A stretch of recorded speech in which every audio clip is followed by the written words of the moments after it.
Ahoy, I am Lee the Pirate Tester, and I wanted to make this video as it feels like it's been a good few months since I've been on YouTube, and I wanted to let you know where have I been and what have I been up to. My last video was where I shared that I was looking for work. People often, they post on LinkedIn, on various socials that they're looking for work, what they're after, reaching out to friends.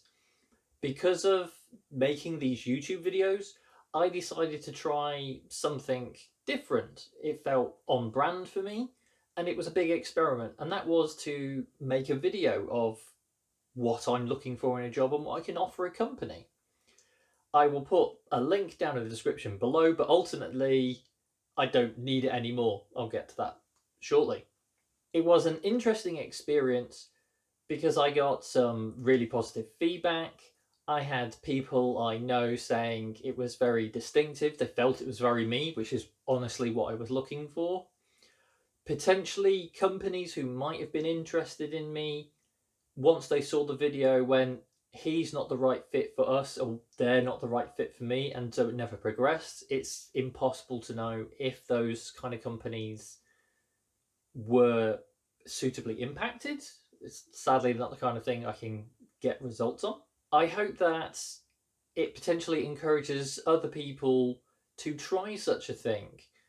I remember seeing like a reverse CV ages ago where it wasn't just this is what I can give to a company, but it was what do I want from an employer? Do I want it to have large amounts of parental leave? Do I want to make sure it has the right balance of working from home and working remotely? Do I want career opportunities, training budgets? Do I want to be able to go to places? It's if you can say what you're looking for, because they want to hire you, but you don't want to be in the wrong place either. So if you like the idea of doing such a thing, give it a go. I know a lot of people hate the idea of being on camera, so I know it's not for everyone. As well as making the video, I was out of work for about 3 months. I chose to leave my last employer. I wasn't kicked out, but ultimately it wasn't working for me. And I'd rather have found something that made me content and I could progress with. And just because a role wasn't working well for me doesn't mean it wouldn't work for other people. So I'm not besmirching that past company. I know someone who was still there. It's going really well for them. But 3 months without work gets stressful. I'm very glad that I'm someone who likes building up cash reserves so I could get through those months. It was starting to get a bit tense towards the end of it though. And people who know me, they know I'm interested in finance. So having so many months reserve where possible in case you are out of work or an emergency happens is really wise. And I'm very grateful that that's the direction I went. In terms of seeking work, I had a whole range of responses. I would apply to some things, not hear anything back at all. It's sadly often the way. On some, I would have like a screening call and then it didn't progress. But on some of them, the company didn't feel like it was going to click with me anyway, so I didn't feel too hard out. On others, I went through multiple stages of interviews, and some worked out better than others. There was one standout for me was it was referrals, not the right word. I was approached by someone I knew from social media that we chatted a lot.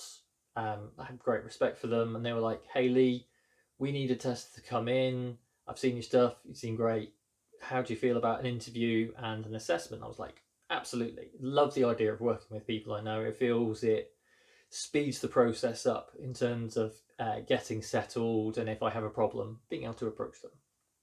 So it was 90 minutes total. The first half was your traditional interview questions. I can't even remember what they were asking, but generally like experiences. How would you do X thing? What's your experience with Y thing? So forth. And then the second half was a live assessment. They were like, here is the web address. username and passwords to our UAT environment. Like you to log on, screen share.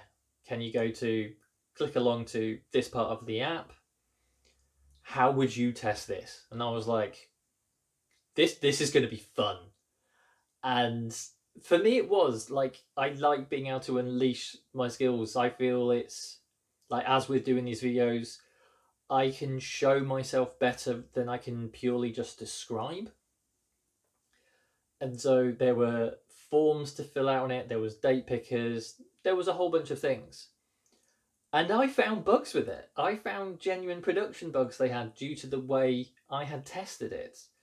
I was doing things that to me are just very innate these days. So for people who are new to testing, they potentially might not consider it, or they might overlook it depending on their experience, and it's too basic. But it was like, you had to say in like, how many days was something done? Well, I noticed it had a picker to go up and down. It was text based, but you could use arrows to go up and down by default. And I was like, can I put in less than 1? Can I put in 0? Can I put in a negative amount of days that the duration has been? Yes. Do you want it to do a 0 or negative amount of days that this thing has progressed? They was like, no, we don't want it to do that. And so that, for example, makes me think of Alex Schladebeck. I'm probably getting your surname right, Alex. I apologize. German names are not my thing. She knows who she is. So yeah, I know that's a heuristic she likes doing, is those kind of things. I was selecting options. I was doing large amounts of text using Bug Magnet, and so I was making the page more and more unresponsive until eventually it just crashed because I had tens of thousands of characters in multiple fields and wanted to go submit, and it didn't know how to handle so much text at once. But it allowed me to enter that much text. I was like, okay, do you want people to be pasting novels in these fields when it's a first name? You don't need 16,000 characters for a first name field. That's a lot for a first name. Ultimately, I was unsuccessful with the job. I got really good feedback again for the person who wanted me. I was able to work with it, as well as like the reasons I was unsuccessful was a mix of they found someone else who was more experienced in the area. They wanted someone with experience with AI and ChatGPT, never really used it, as well as someone who was after a different salary amount than mine. And I was like, I can't do much with experience, and I don't want to devalue my work and experience. So if they can get someone they need for an affordable price, fantastic for them, different opportunities for me. I eventually ended up in the job I'm in thanks to a recommendation from a friend of mine. So, big thumbs up to Callum Akehurt-Ryan, fantastic tester, puts loads of stuff out online. Look him up. He's not on X anymore. I don't think he's on Bluesky, primarily LinkedIn. If you were looking for a tester who's really into like exploratory, the person side of testing, Callum Akehurt-Ryan, great one to look out for. And he'd recently started a new job, so when he got contacted by a recruiter, he was like, thanks very much, but I've just landed something. However, my friend Lee, he's very similar to me. He ticks a lot of the boxes. We had a chat, and yeah, I went through, I think it was 4 interview stages, maybe 3, in the space of a week. And by the end of the week, they were like, hey Lee, we want to give you the job. I'm like, cool. Yes, absolutely. It was going in as the first tester they have to help lay the groundwork. So they've been around for a few years. They got lots of engineers and designers and so forth, but they knew they needed a tester. The engineers have been saying, we could do with a tester. When can we get the headcount? It was initially advertised as like a senior test position, but that actually changed. So that moves on to my next part of the role I landed. The role I landed is actually testing manager. I queried how come it changed from senior tester to testing manager, and it was down to the responsibilities involved. I started in September, so I've had 3 months of settling in, doing the work, lovely, and I can understand why it's a manager position. Yeah, I'm used to being very hands-on, down in the weeds, in the coalface, whatever terminology you would like to use for this kind of thing. And changing to be standing further back at a more strategic level was initially very difficult for me. Like, I got to have hands-on play with the system as I learned things and got settled with the company, but helping work out how they want to do testing, how I can give them direction. There's about 30 like engineers, designers, principal engineers, so there's 3-4 squads I'm working with, so I can't be testing everything at once. I'm trying to shift from me doing the testing to me supporting them with how they can do the testing, how they might want to consider things, approaches, doing the 3+ amigos at the start, all that kind of stuff. It's a change for me, but it's a really good change. One of the ways that I was able to make a really big difference early on was they were working on this new upcoming product and they wanted to have a bug hunt week. And I was like, fantastic. People I'd spoken with afterwards assumed it was me who wanted to do that. Nope. They wanted to have a bug hunt week. And I was able to give them the focus and direction that they knew they wanted, but they weren't sure how to do it. There were 2 things that I did to help with this. The first was helping them understand what exploratory testing was.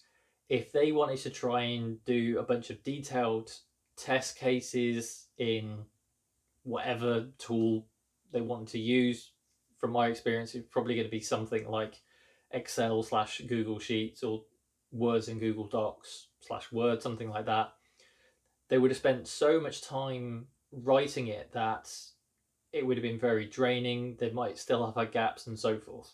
Whereas with exploratory testing, it let them get involved sooner, and it was, I feel, not as jarring for a lot of people, especially for those who aren't used to working with testers or doing much testing themselves.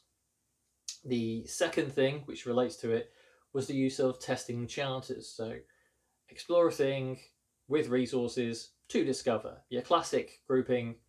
And from there, it let them theme different areas of the products.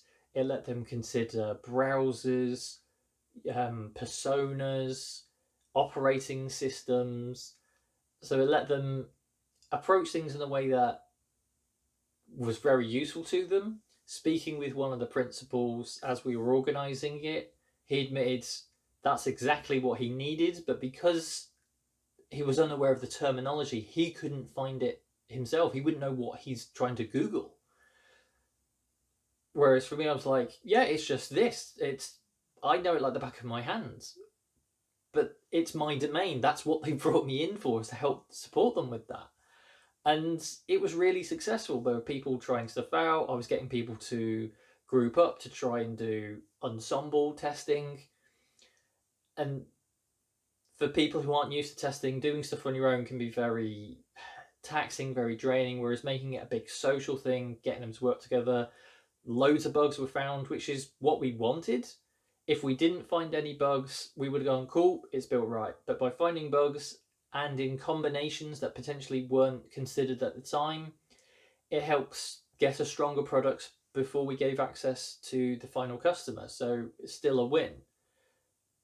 Bugs aren't a failing, they're a discovery, and it was helping them understand that. And thankfully, there was no attacks of people being like, oh, these bugs were found, how did this happen, so forth. It was like, right, let's fix it, let's prioritize them. So every day, myself and several key people were like, right, what bugs have been raised? Is it a showstopper? Is it a big improvement? Or is it a minor thing where it could just be a small change in some text on a screen? It's nothing critical, we can fix it later on, groovy. So I mentioned how a lot of it was a change to the approach for working.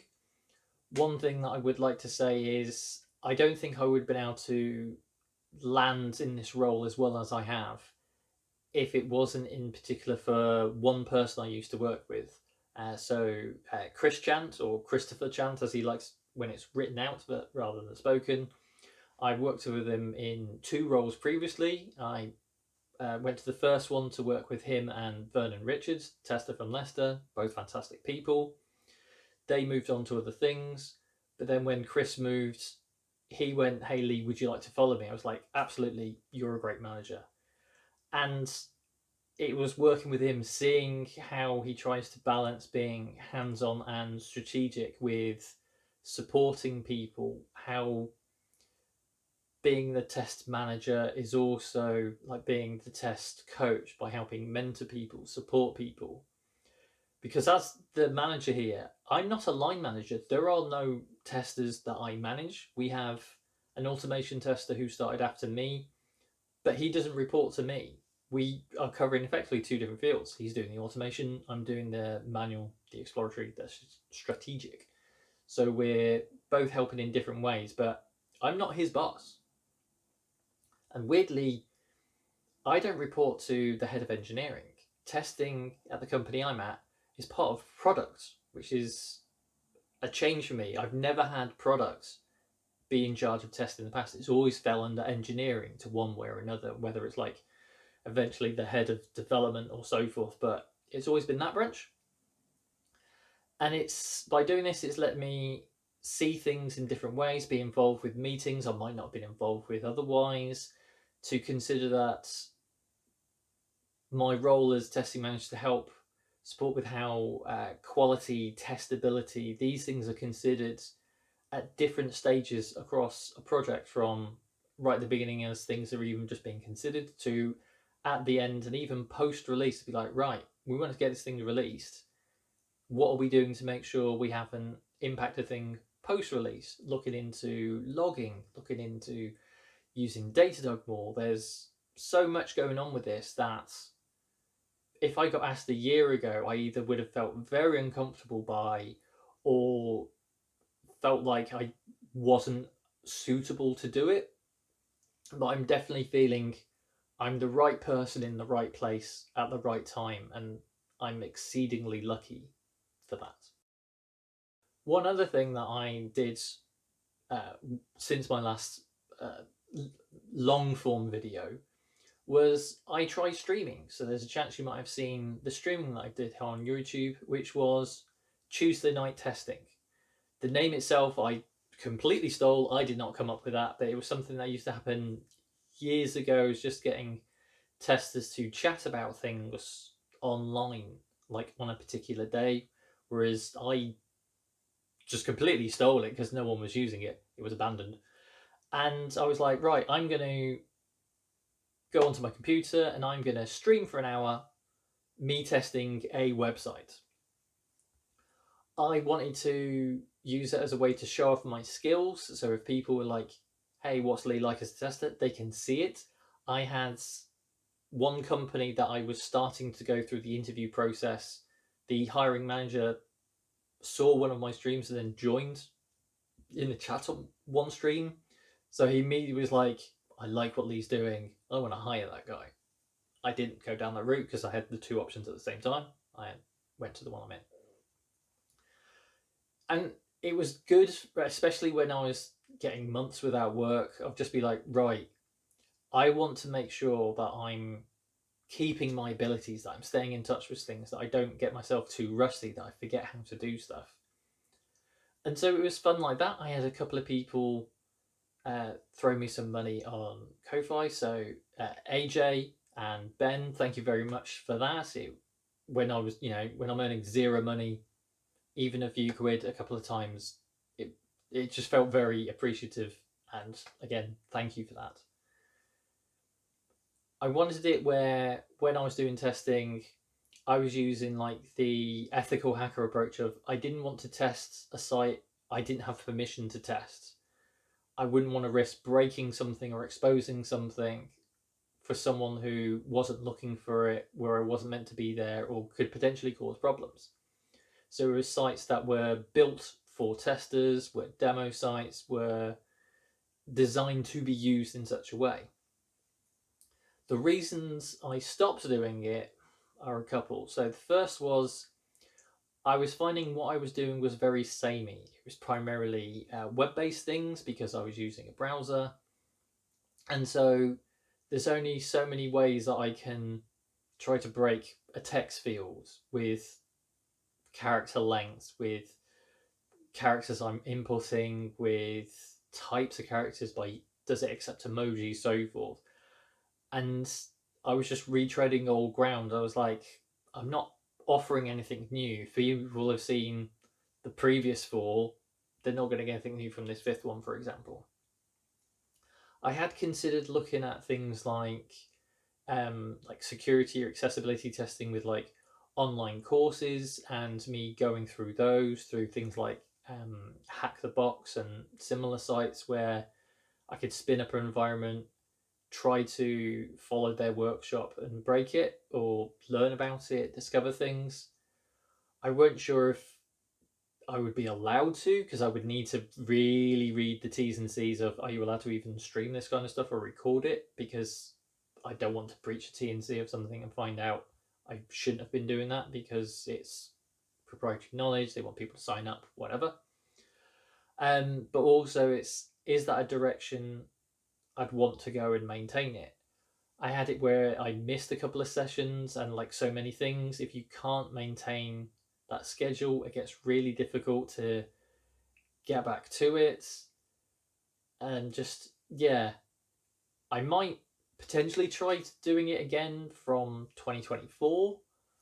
I don't want to say I will, because I might not, because I'm back to working.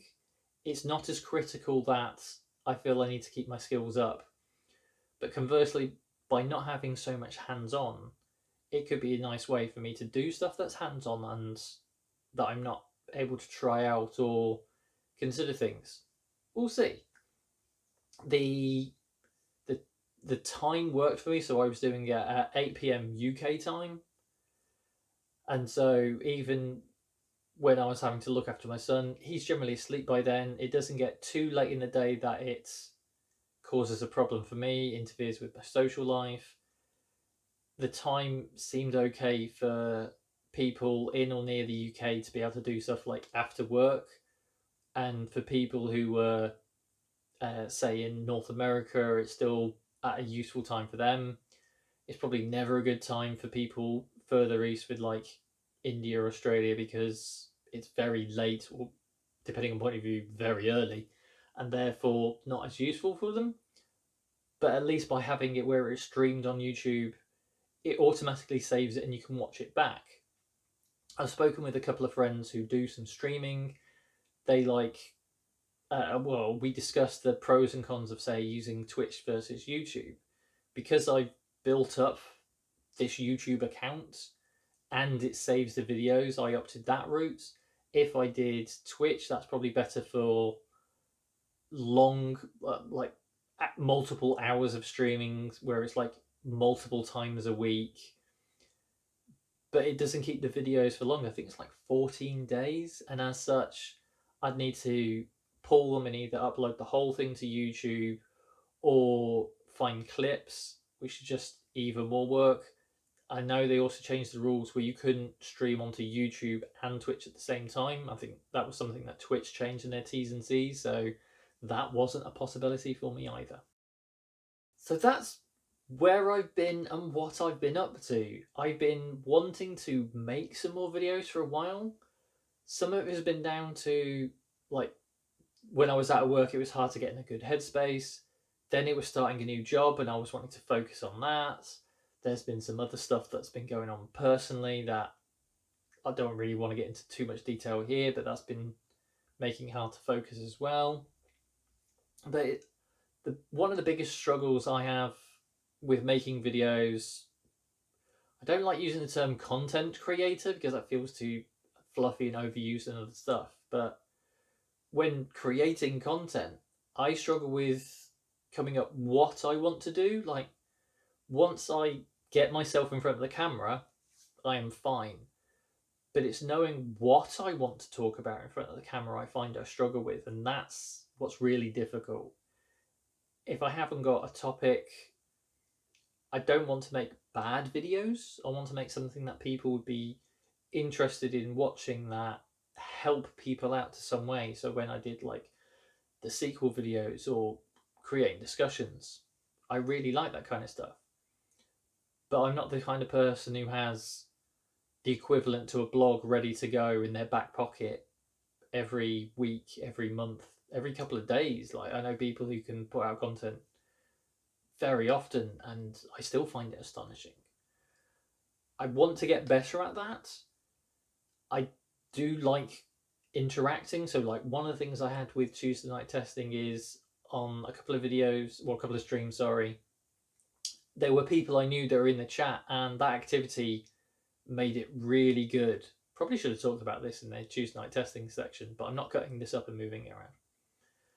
But when people weren't there, it just felt strange not interacting. And I know it's hard to get interaction when I'm putting out a video, but you know, there's comments, there's LinkedIn, there's Bluesky. I don't really use X anymore. And as such, like, knowing what people are interested in, what they want my opinion on, my experiences on, that's something that potentially I can go down. I had at work recently, I was speaking with someone about regression testing, explaining what it is, and they searched against my channel and found regression wasn't in there. So potentially a video where I explain what regression testing is, how you make a regression pack, what the benefits are, when to not use them. Maybe that's a future video. I don't know. If people have got this far and you think it would be useful, let me know. If there's other things that you want to hear from me, comment down below, the cheesy YouTube thing that is. You can get me on the socials, you can get me an email. I try to put my contact me information in the description as well, so if you ever wanted to get hold of me, that is a way to do it. So I will wrap this up by saying thank you for watching. If you've been watching me over the couple of years that I've been doing this now, thank you very much for your support. I do this because I enjoy it. Like, I'm very much a long way off even monetizing any of this stuff. So I don't make money from this. I just get personal satisfaction, which is the better reason to do this. I already have a job. I do this for fun, not for money. I'm curious to see what I end up doing with 2024, but I hope you come along with me. Thank you very much.